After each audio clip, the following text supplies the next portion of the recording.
We're going to use the rest of this program talking with Stephen Cohen of the Brookings Institution. Good morning. Good morning. I wanted to ask you on to get a good, thorough understanding of Afghanistan and Pakistan. Why don't we begin with Afghanistan? And first of all, tell us where it is and what goes on there.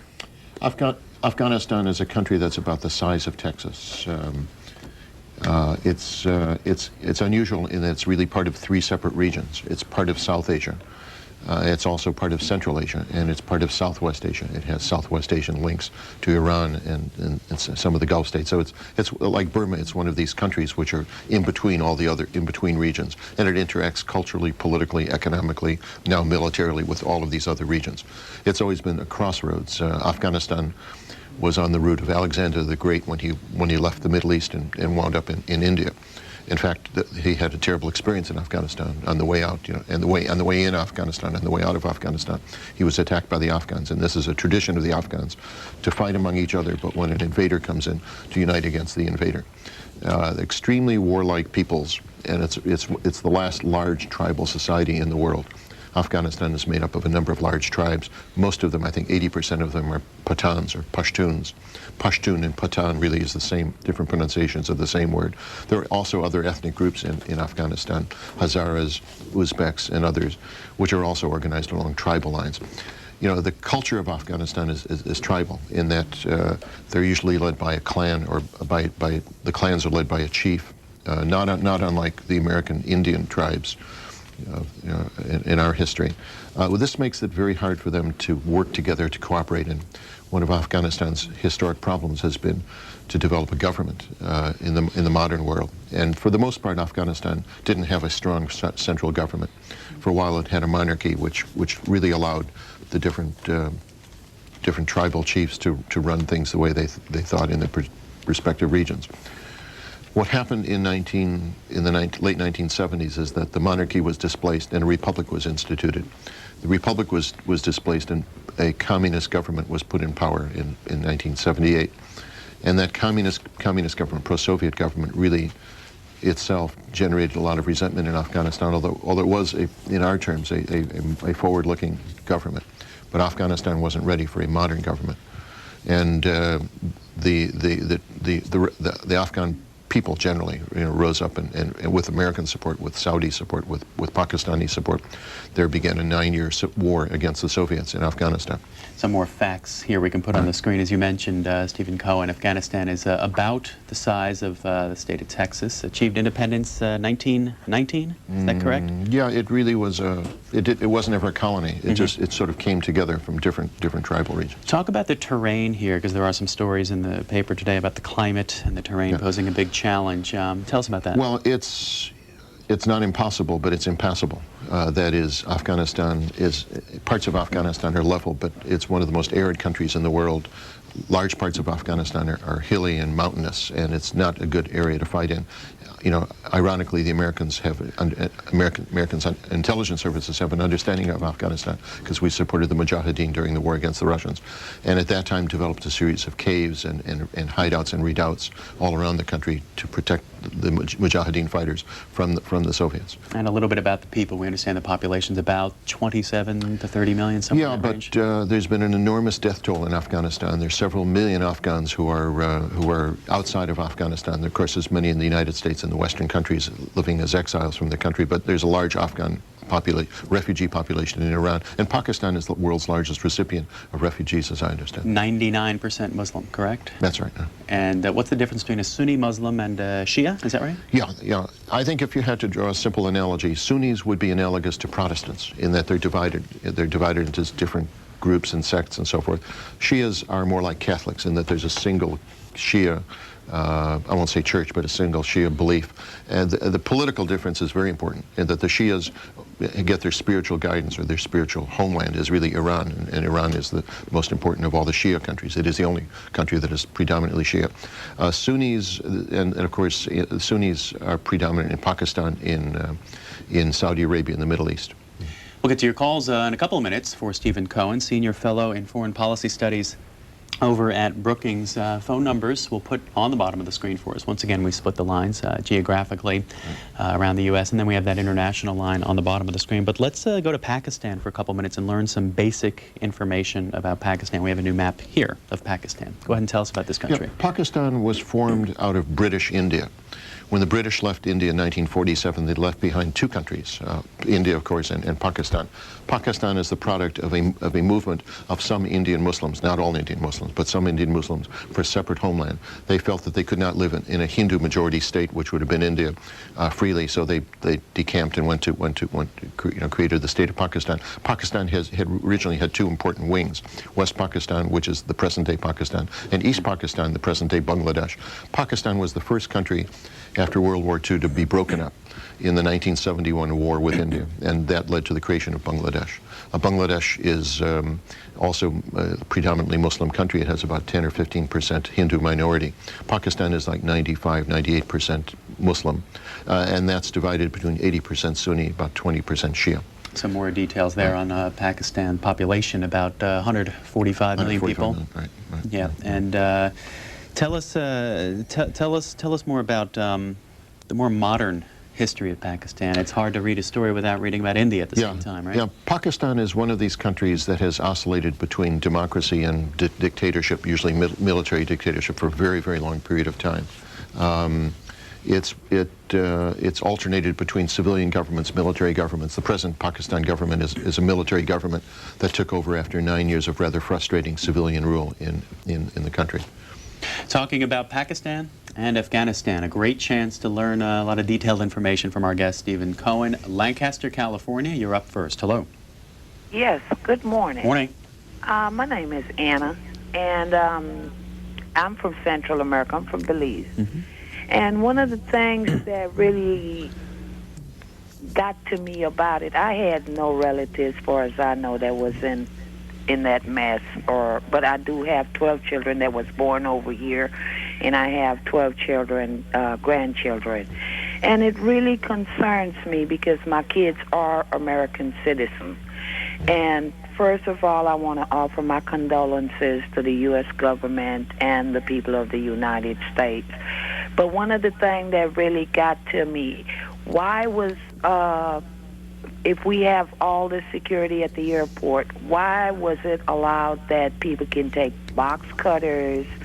Caller, thanks for the comment. We're here to talk about Afghanistan and Pakistan because we have an expert here. Any particular question about those two places? Yes. Go ahead. How is it that they get past security and be able to come in this country? She's moved back to the security issue. Right. I'm going to let her go and move on to Carroll, Iowa. Hello. Hello. Go ahead, sir. Yes. Let me turn down my TV here. Okay. Is that better? We can hear you fine. Okay. This is more, I guess, of a religious question. How is it that, everybody keeps bringing up the idea of Muslim or the religion of Islam, Judaism, and Christianity, and they all came from one person, Abraham, and yet there's such division between all three of them. Somehow they're all related, and yet somehow they're all different. How can that be? Can you speak to that, Stephen? I can. It's a very important question. They are related, but they're related in the way that, a family that if you picture a situation where an American family exists, and their cousins and uncles and relatives and so forth, and some of them decide to convert to another religion. Perhaps they're Protestants, they decide to become Catholics, or the Catholics, they decide to become Muslims, or imagine that scenario. They are related, but they are also very different. They know each other in that they've lived with each other in an intimate family fashion, but now they're professing different faiths, and this sometimes creates hostility and strains within American families. It's also been part of the difficulty between Jews, Christians, and Muslims. I don't think we should exaggerate the religious factor in these events. I think religion plays a role in it. It's an organizing principle for many of the people who've been terrorists, or they claim to be, they claim that it's an organizing principle. But their psychology of the people who perpetrated this and the people who planned it are really totalitarian. They're more like the Nazis or the fascists of Western civilization, that they have a Manichaean view of the world, black and white, good and evil. They're on the side of good, they must destroy evil.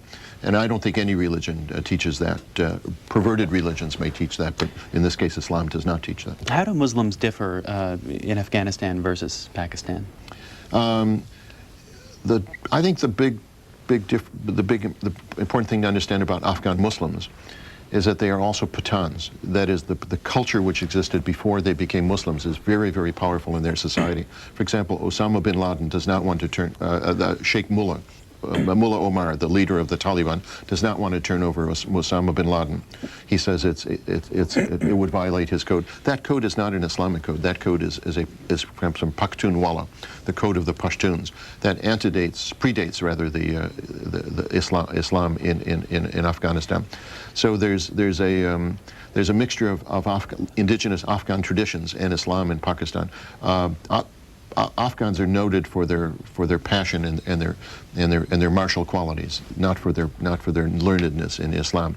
An important thing that's happened in Afghanistan and also in Pakistan and the rest of the world is that the clerics themselves have been phased away. There are schools and there are universities and institutions of higher education in Islam, and Egypt in particular has one of the oldest universities in the world. And these are respectable, scholarly, learned institutions.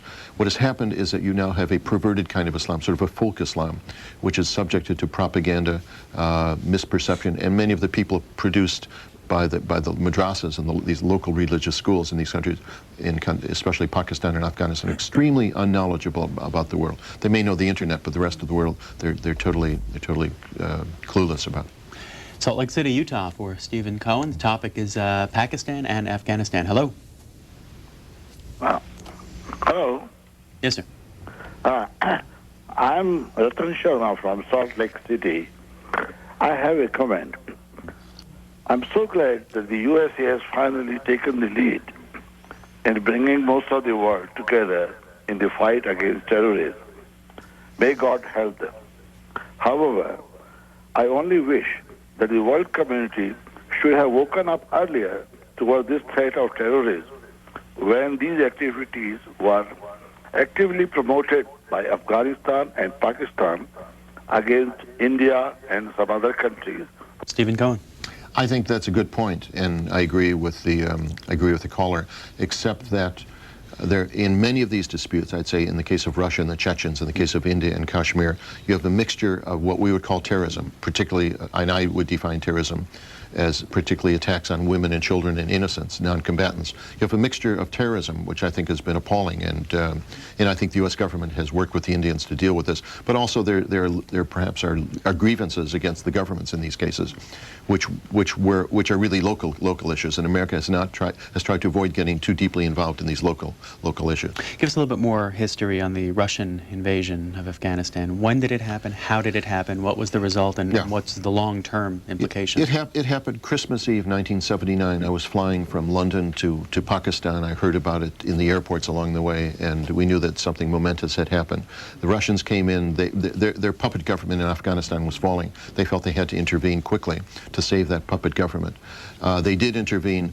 The result was the development of an anti-Soviet movement in Afghanistan, supported by Pakistan and the United States, and 8 years of war in Afghanistan, which wrecked the country, absolutely devastated Afghanistan. But the Russians were forced out. It was the last great battle of the Cold War, in effect.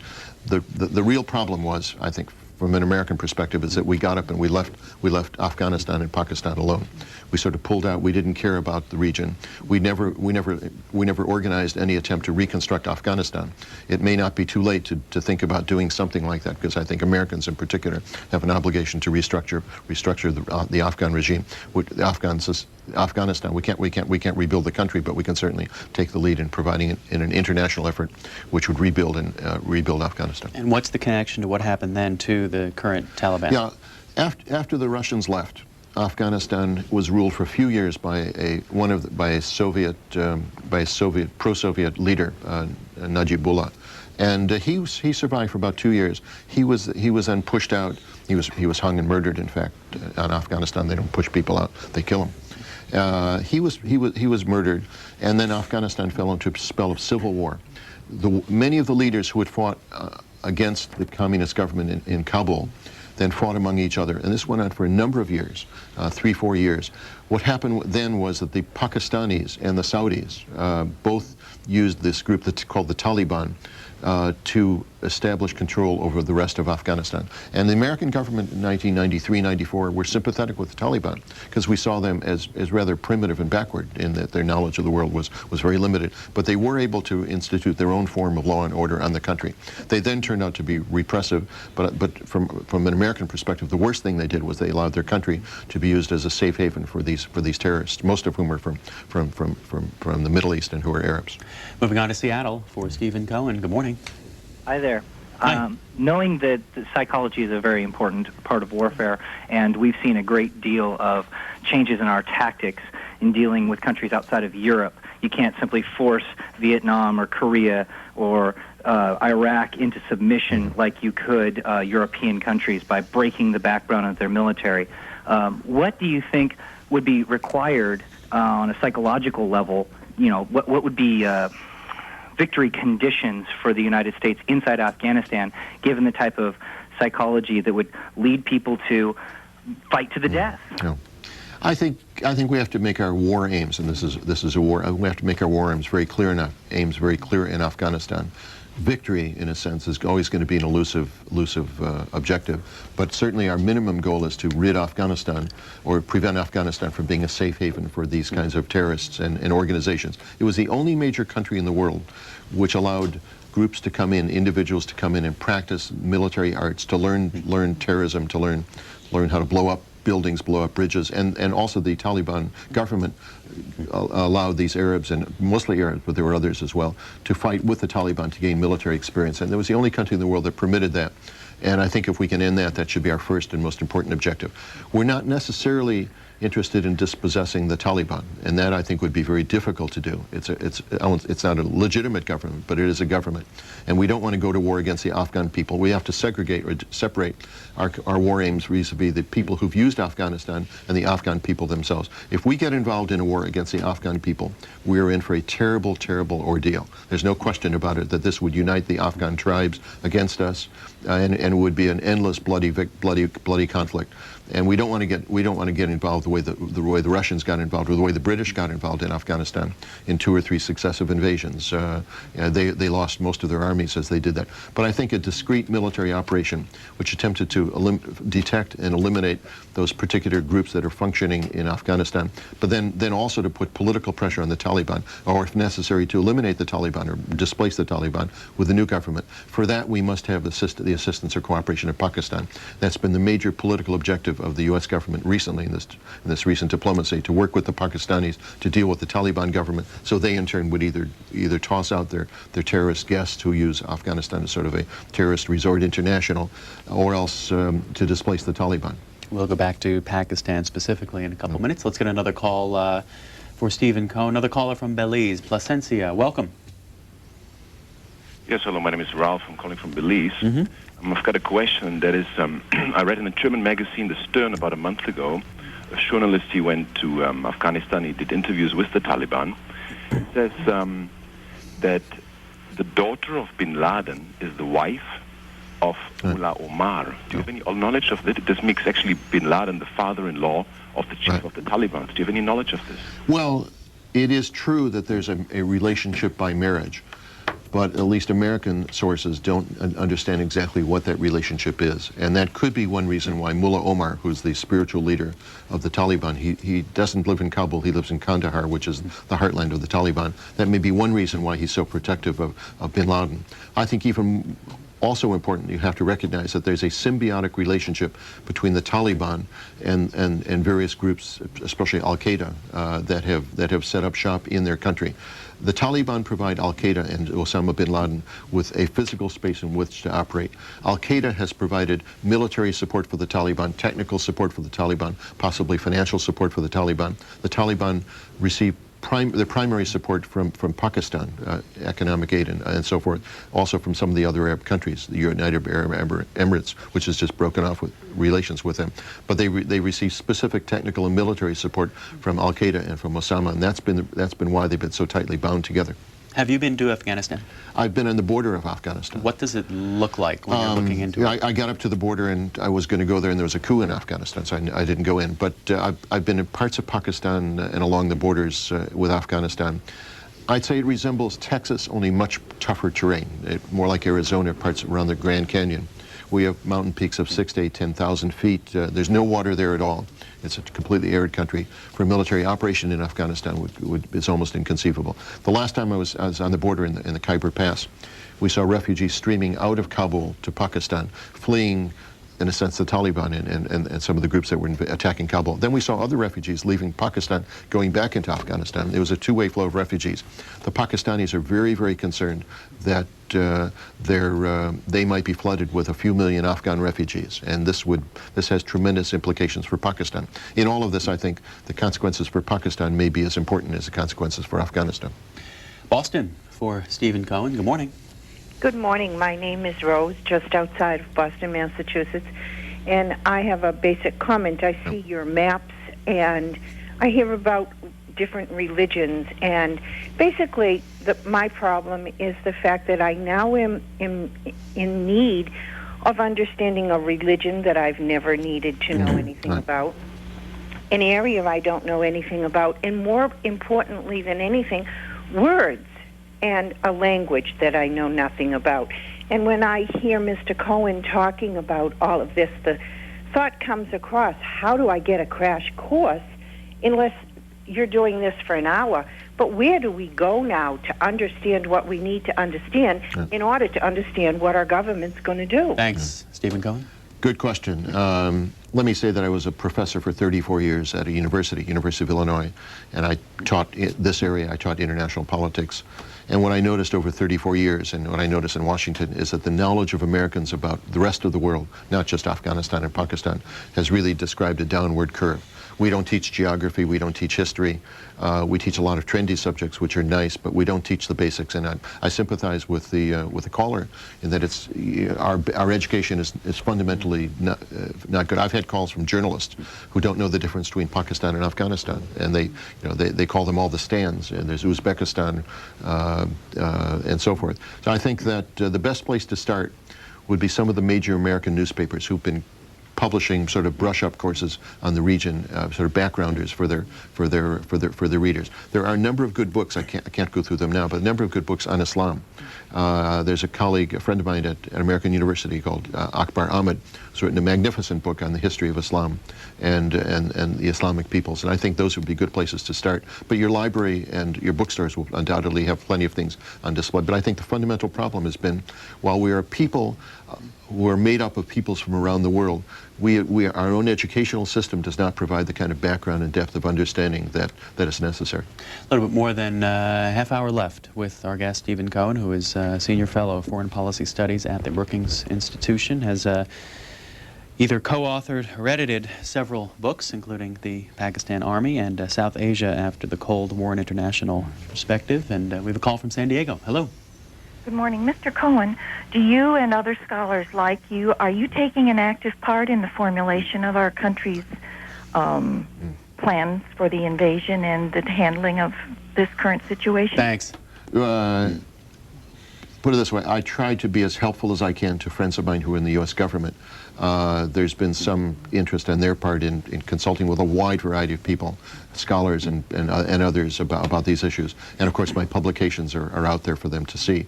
I spent 2 years in the State Department in the policy planning staff, and one thing I did learn is that once you go in the government, you're sort of impervious to outside information. You either think you know it all and don't want to ask for information, or else you're so busy that you don't have time to get information or advice from outsiders. But I think this is going to be a long, drawn-out crisis or series of crises, and I'm sure they will be consulting fairly widely with outsiders. What I've tried to do is put my writings and publications on the Brookings website, and Brookings itself has begun a study group, an analysis group. It's called the Brookings Project on Terrorism and American Foreign Policy, and www.brook.edu on Monday we'll get you to our page where my writings, the writings of my colleagues and scholars, Jim Steinberg, our director, Jim Lindsay, who's managing this project, they'll all be up on the website. And what we're trying to do is offer a primer for people who have access to the web on Afghanistan, Pakistan, and also frequently asked questions. What are the major questions that people are asking? We're going to try and put those up there as well. Talk to us a little bit more, Stephen Cohen, about the political situation inside Pakistan. The General Musharraf said the other day that if he doesn't help the U.S., India might take advantage of the situation. What do you mean by that? Well, he's right in that, and I think he had a historical choice to make, and he made it. Of course, that he may change his mind later, but right now he seems to be willing to work with the United States, offering support, military and political support. And the most important thing I think that Pakistan can do would be to put pressure on the Taliban. And if that doesn't work, if the Taliban insist on harboring these people, then to work with the United States in establishing a larger framework for Afghanistan. He's in a very difficult position. He's a general, and he's made himself president, and he heads the army. But this action will be somewhat unpopular in Pakistan. Pakistan is a major country, 140+ million people, which is undergoing a tremendous political stresses. Democracy hasn't worked in Pakistan. The economy has failed in Pakistan. The military are governing in Pakistan, but they don't like it. They see Afghanistan as important to them, not in terms of religious purposes, but for strategic purposes, primarily because they're concerned that India might establish a foothold in Afghanistan surrounding Pakistan. If you look at a map, you see India on one side, Afghanistan on the other. The Pakistani military see this in a strategic sense, and they do want to have a neutral or a friendly Afghanistan. They don't want to see Indian or Russian influence grow in Afghanistan. You mentioned earlier in the week at a discussion that this is sort of like the Middle East, but with nuclear weapons. That's right. That's right. Tell us more. Well, you have a long-standing rivalry between India and Pakistan. I won't say this is eternal or deep-rooted. It's deep-rooted, but I think there are ways of resolving this, although that will take time. But India and Pakistan are nuclear weapon states. Their rivalry is analogous to that between the Israelis and the Palestinians and some of the Arab countries. And that is, it cannot be solved overnight. It takes long diplomacy, patience, change in attitudes, and so forth, which would bring about at least a normalization of the situation. The primary focus of their dispute is Kashmir. The Indians claim that it's theirs. The Pakistanis would like to see Kashmir have some kind of plebiscite or determination of autonomy. And they've been unable to agree on even a process to discuss the Kashmir problem. There was some progress earlier this year at Agra, where there was a summit between President Musharraf and Prime Minister Atal Bihari Vajpayee. And the Indians of all the countries are the most concerned about what might happen in Pakistan. A Pakistan that deteriorated or collapsed or lapsed into Islamic extremism would be catastrophic for India, because India itself has about 120 million Muslims. It's one of the world's largest Muslim populations. Let's go to San Jose, California, for Stephen Cohen. Good morning. Yeah, thank you for taking my call. Between India and Pakistan, before all this happened, America was beginning to tilt in favor of India, which I thought was a very dangerous move, because Pakistan has been an American ally for 50 years. In previous calls, I have made the proposal for a solution in Kashmir, which is rather simple, where basically both parties agree that for 5 years there is no solution and the ownership is unclear. But both parties withdraw their militaries, and a person of Mr. Carter or Mr. Bush, the father's stature, basically goes there and urges or forces both the countries to have a combined civil administration, where a Pakistani SP and an American deputy commissioner, or an Indian deputy commissioner, and a Pakistani chief minister and an Indian governor share the responsibilities, and basically develop the state as a commercial venue. And America, all parties will be benefited by a situation like this. And I have one other comment to make with respect to the war that we are taking against terrorism. Mr. Hart and Mr. Rudman had recently had a commission out whose reports were basically ignored when they first came out. But the point there is that a lot of these terrorists are kind of Frankensteins of our own previous policies, which basically didn't support the people but supported the regimes. And the countries that we are in alliance with, mainly Saudi Arabia, Egypt, and Jordan, have got the governments that haven't changed in years. And mostly all the aid that we put in goes to graft and corrupt officials. And America has to seriously look into the fact that our help goes to the betterment of the people in these countries rather than the people that we dole out the aid to. Thank you, Stephen Cohen. Let me take your last point very briefly, and let me say that I agree with you. I think that our so-called moderate Arab allies are also part of the problem. While they're not radical and they're not anti-American officially, they have tolerated a lot of propaganda, both in the Middle East, on the Middle East case against Israel and others, and they have funded anti-American and also anti-Israeli, anti-Jewish for that matter, and anti-Christian propaganda elsewhere. When you go to Pakistan, you see slogans on the walls, both in English and in Urdu. You know, death to the Jews, down with Israel, et cetera, you know, down with America. A lot of this propaganda is funded or inspired by groups that are based in the Middle East. Pakistanis, for example, are very moderate people, but I think that they've been exposed to a lot of virulent propaganda for many years, and the Pakistan government has tolerated it. It hasn't done it itself, but it has tolerated this kind of propaganda. Let me get to your question about India, Pakistan. So I think there's two important things to say about this danger spot, and it could turn out to be, in terms of global problems, far more serious than anything we've seen in the past few years. India and Pakistan each have a sense that they are threatened by the other side. The Indians believe that there's been a large alliance with Pakistan, China, and the United States and the Islamic world against India. So India has the psychology of a threatened minority state. The Pakistanis look around and they see that they are the smaller state, that India is trying to wipe them out and eliminate them. There are people in both countries, in fact, who feel that the other state does not deserve to exist or is not a viable state. I've talked to Indians who feel that Pakistan is a temporary phenomenon that will go away. I've talked to Pakistani radicals, extremists, I think, who deride India as an impossible state also. And these are the kinds of people with this kind of psychology that have blocked the kind of solution that you have proposed, that is some kind of compromise working or agreement which would lead to a standstill for several years. On both sides, you get people who are either fearful but also hateful. And it's very difficult for them. It's easy for them to block a dialogue. It's hard for a peace process to get started in South Asia. And I think the United States should play a behind-the-scenes but still important role in bridging this gap. A story from the AP this morning. A Taliban official in Afghanistan says the militia shot down an unmanned spy plane of unknown origin this morning. Heavy fighting is reported between the Taliban and its primary opposition in the northern part of the country where the plane was shot down. Tell us more about this opposition to the Taliban. Yeah, the Northern Alliance is primarily based on Uzbek tribals. There's some Pathan groups involved with them. They claim to have widespread support in Afghanistan. I've never been up there myself, but I have friends who have been up there and talked to the leadership. They could present. They're not a viable government for Afghanistan themselves, but they could be part of a package that the Americans may well put together, which would consist of dissident Taliban elements, that is, the elements that are not under the influence of the Arab groups, other Pathan tribes. Some of them are connected to Pakistan, and presumably Pakistan would have to play a role in this. So you could see a coalition arising with perhaps limited American support that could defeat the Taliban militarily and replace it with some kind of larger government. That government, in turn, might receive significant economic aid from the United Nations, from a whole host of other countries that would like to see Pakistan reconstructed. A necessary condition in this is Pakistan's consent, because Pakistan provides physical access to Afghanistan.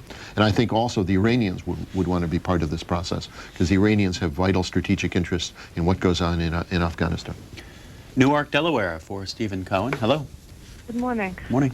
My mind turns in two directions, really, listening to the national discussion of the religious underpinnings of the terrorist actions. Back in the 80s, Central America, we had a lot of people in Christian or Catholic religion following the theology of liberation. And so I'm just concerned about, like, how does a person turn from that support against the religious underpinnings of what's been happening, granted that it's, outrageously beyond the pale. Yeah. And then my mind also, I've thought of the IRA and what has the United States put itself in a position to do in the future if we're saying that under NATO, that when one country is attacked, that the others must respond. Thank you. Yeah. Let me say that these groups are, the groups who carried out this attack are not motivated by religion as such, because Islam does not approve of such actions. Islam has its hard side, its militant side. There is a jihad in Islam. But Islam is primarily a religion that does not practice or does not encourage the practice of anything remotely resembling what happened.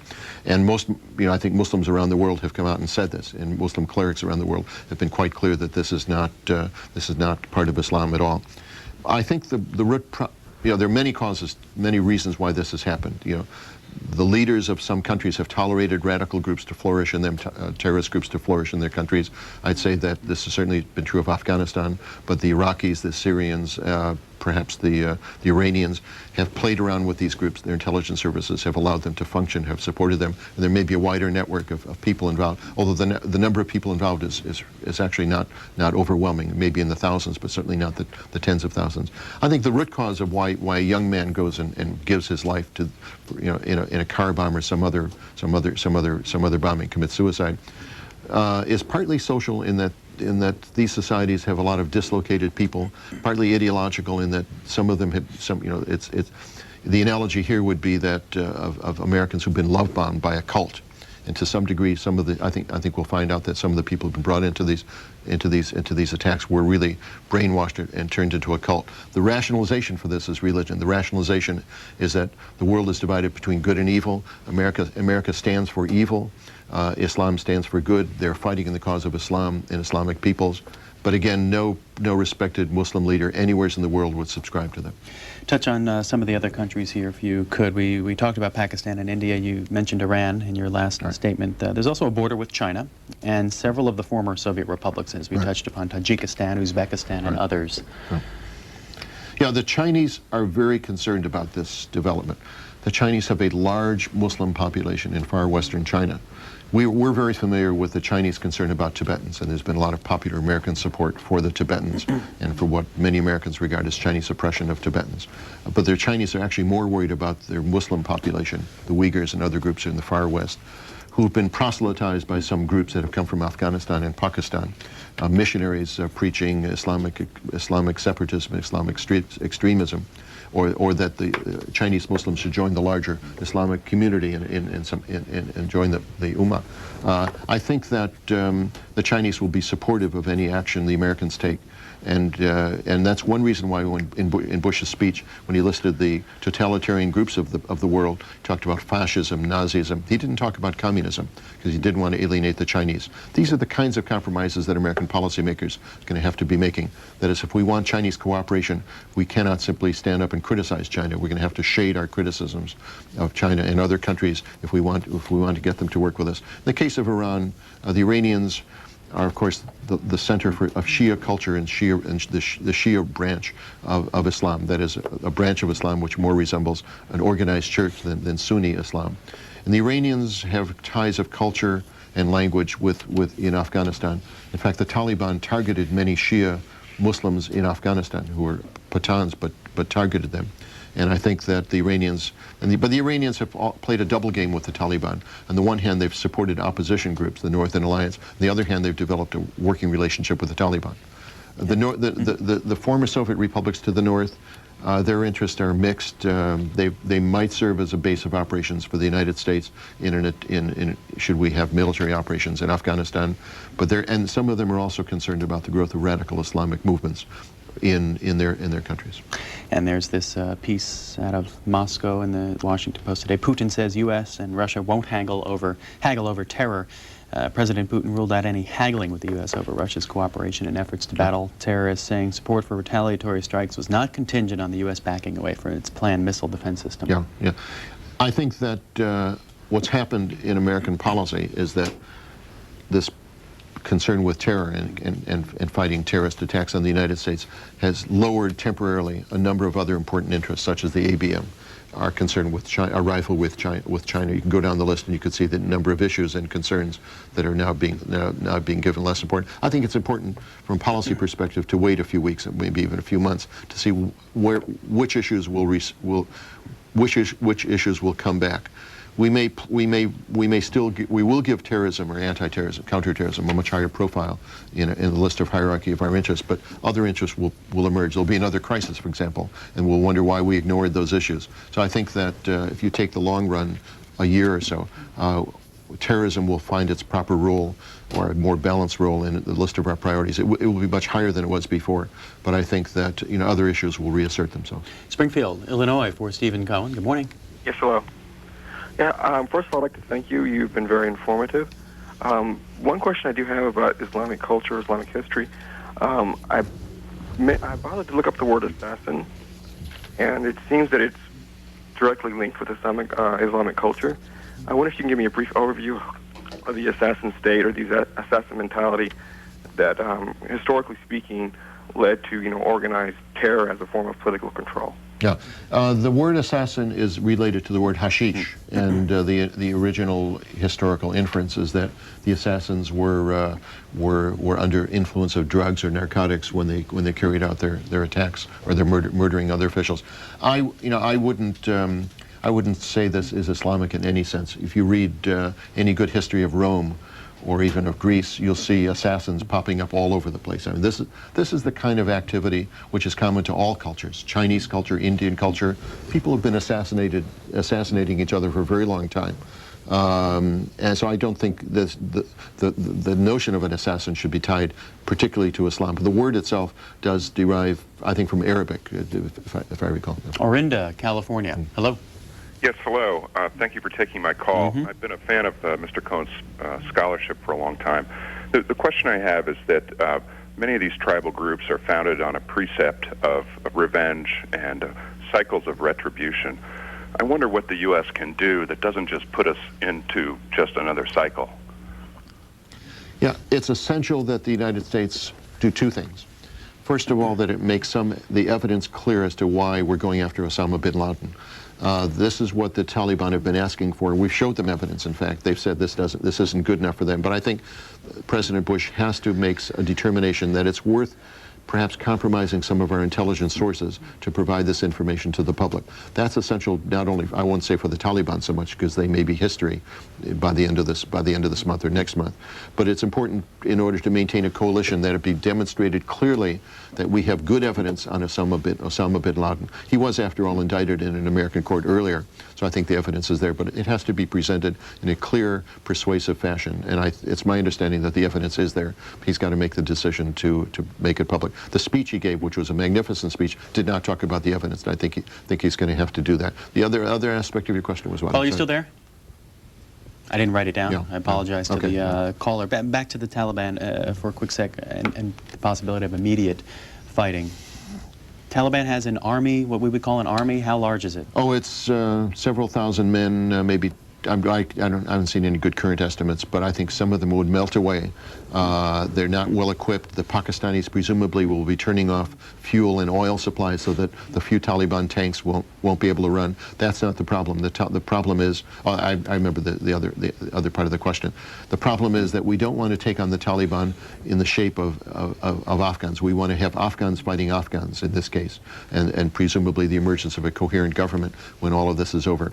If we go into Afghanistan, and if it's perceived by the Afghans that we're fighting the Afghan people, then we're in for a terrible, terrible struggle. We don't want to do that. We want to make sure that with the support of Pakistan, hopefully Iran and some of the northern former Soviet republics in the north, that this is an international effort, that other important Muslim countries such as Saudi Arabia, the United Arab Emirates, Jordan, Egypt are with us on this. They're providing logistics support, perhaps intelligence support, maybe even a few token military units, and that we're not fighting the Afghan people, that we're trying to relieve the Afghan people of a terrible burden which has been the Taliban government. What do you make of the news out of Saudi Arabia here in the Post? Saudis balk at U.S. use of key facility. They're resisting the U.S. request to use a new command center on a Saudi military base in any air war, forcing Pentagon planners to consider alternatives that could delay a campaign for weeks. Often there's news behind the news, and I don't know that in this case, but I would be very disturbed if that seems to be the Saudi attitude. The Saudis have to visibly cooperate with us, and they have to do as much as they can. But they're the kind of regime that has been reluctant. They do things their own way. There's a Saudi way of doing things, and they think that's the right way. But I think in this case, we've got to tell our friends, our so-called friends, that this is a matter of vital importance to us. And they're dependent on the United States in many ways. They're dependent on the U.S. for military protection.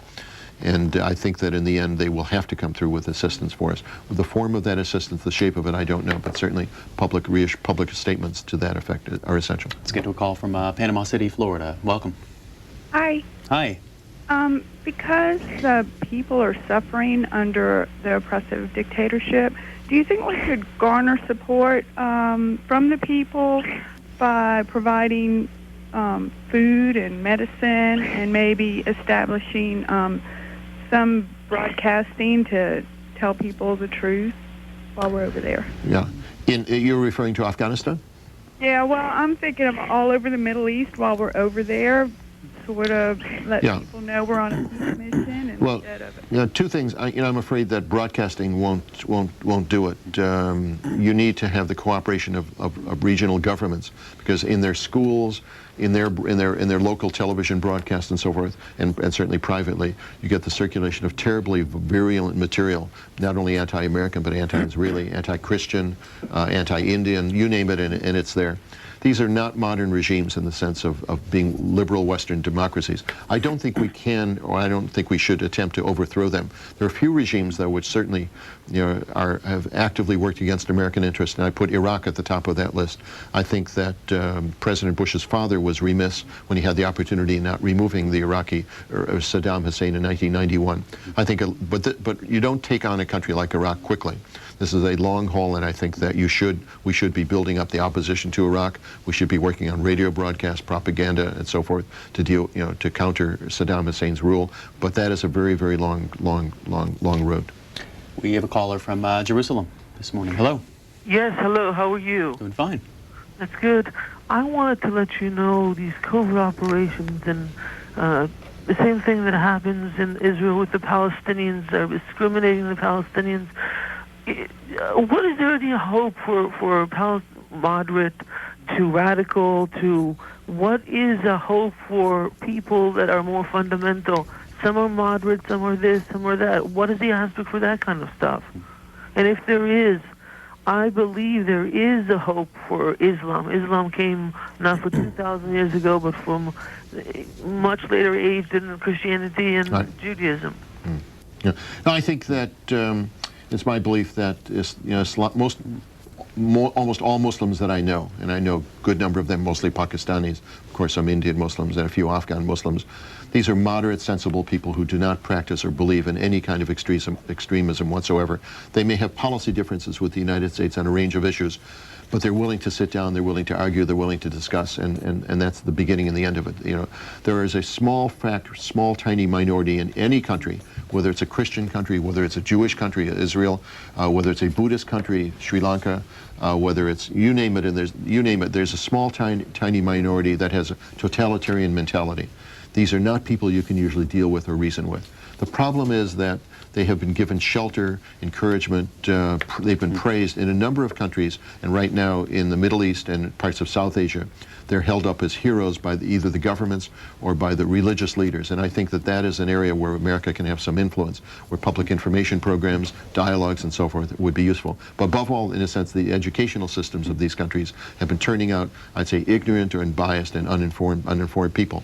They know all of our faults, but they don't know any of our virtues. Yet many of them would like to migrate here. And an interesting phenomenon is that many people from some of these countries come to the United States, and they still don't understand America. And it takes a long time for them to understand our complexity and our diversity.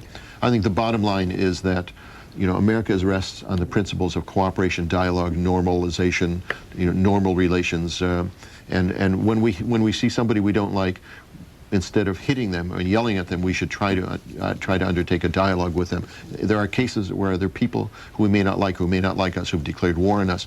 I don't think dialogue is appropriate at that time. So I think then force or other means are necessary. You talk about information, Stephen Cohen. Does the internet play a role at all in this?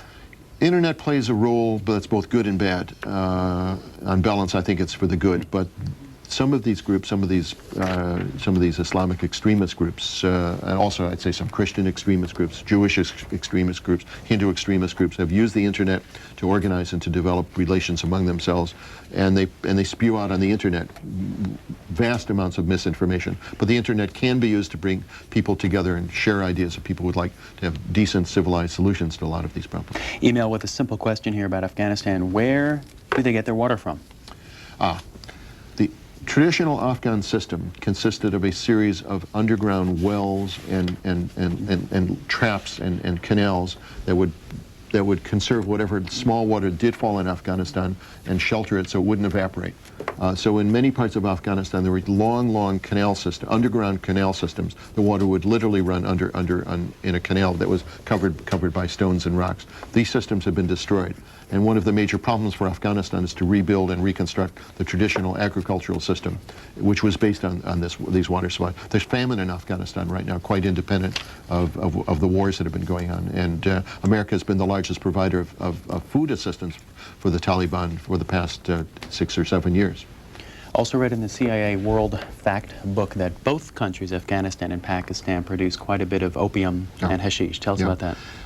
The narcotics produced in Pakistan have gone into decline. The Pakistan government has had a program of eliminating, eradicating growth of poppies there. The Taliban agreed to terminate poppy production, and there's evidence of the past year or so that they did stop growing poppies. And therefore opium and heroin from the poppies. But there are apparently several tons of this stuff in storage, and the question is whether this planting season they will allow or they will not allow poppies to grow. One of their complaints against the West and against the outside world has been that they have not been rewarded for stopping the growth of opium, of poppies, which produces. Danville, California. Yes, what about just total economic isolation of Afghanistan? Yeah, Afghanistan is already under sanction, and it is as economically isolated as any country can be.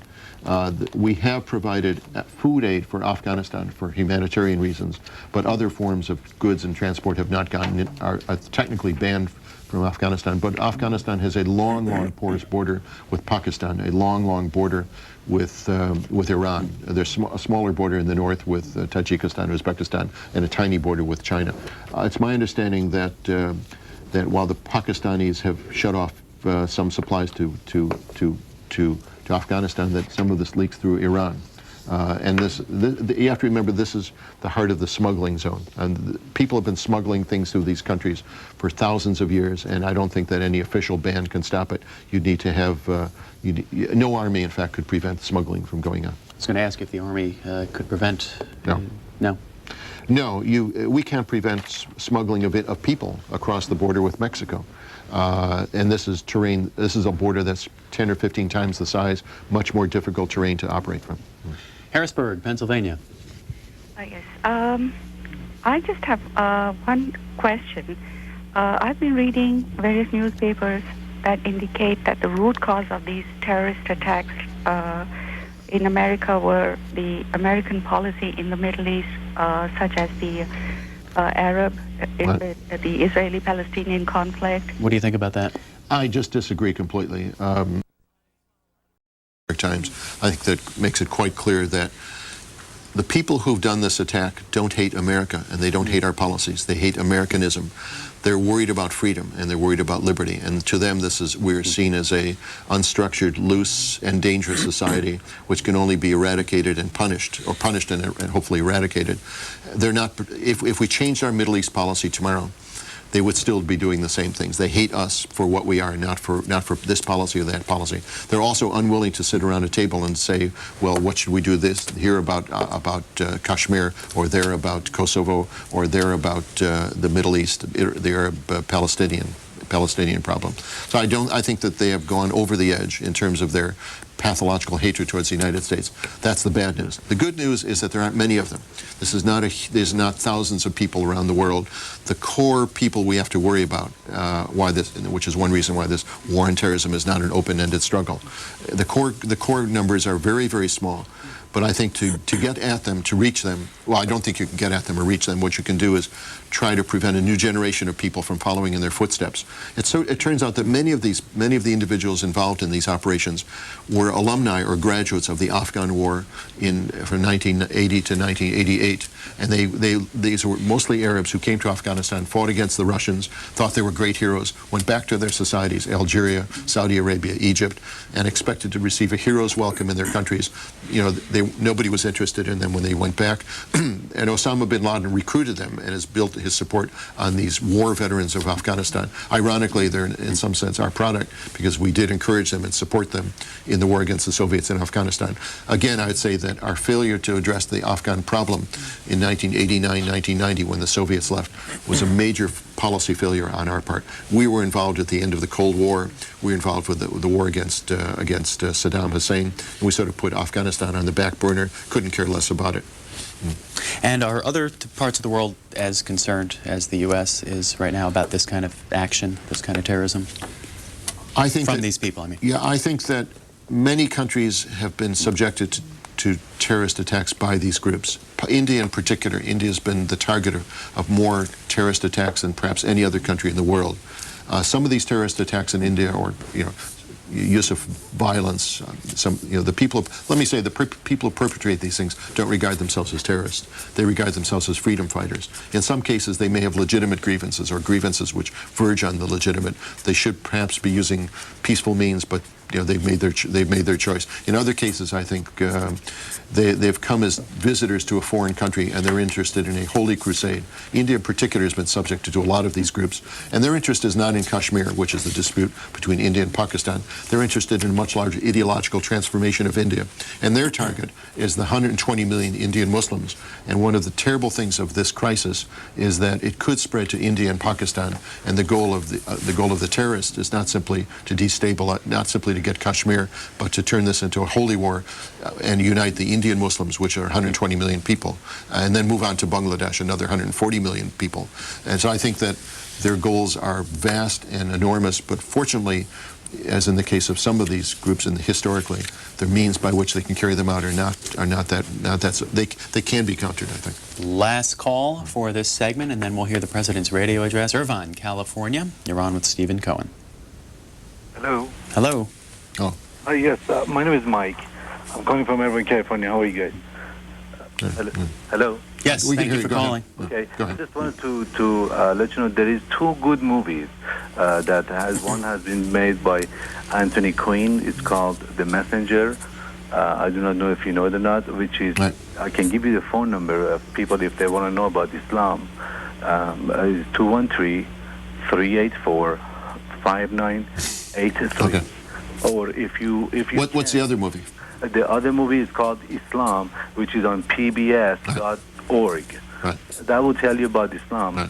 The second thing, personally myself, I think that the U.S. government and American people, we should wish democracy and freedom for everybody in the world, because no blood is any different than any blood.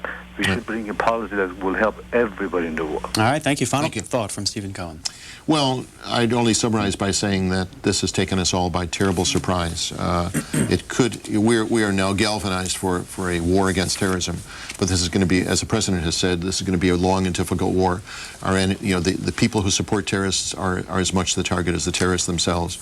We will have a lot of allies around the world in this struggle, but we don't want to let this become a national obsession, because there are other important American interests out there, and we have to find a compromise, or we have to be able to balance our new struggle against these kinds of terrorist threats and our other important interests around the world. Stephen Cohen of the Brookings Institution, thanks as always for your time. Good to be with you. A couple program notes here on C-SPAN tomorrow. We're going to talk with Jonathan Tucker, author of Scourge. It's on the threat of bioterrorism. Also journalists from Egypt and Russia on international reaction to all of this today.